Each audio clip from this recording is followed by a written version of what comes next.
黄金首饰店，遭遇打劫，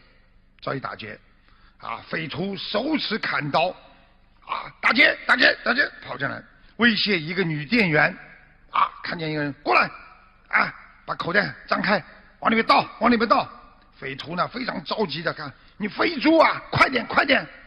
正在这时，没想到这个女店员突然拿起桌上的计数器，疯狂的向匪徒的头上砸去。我讲你！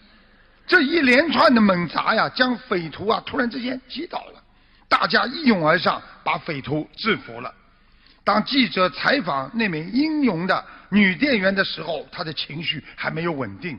记者问她，请你讲一讲，你当时是什么样的心理，英勇的制服了匪徒的？女店员气冲冲地说，为了生活我可以忍耐，谁说我胖我就跟他玩命。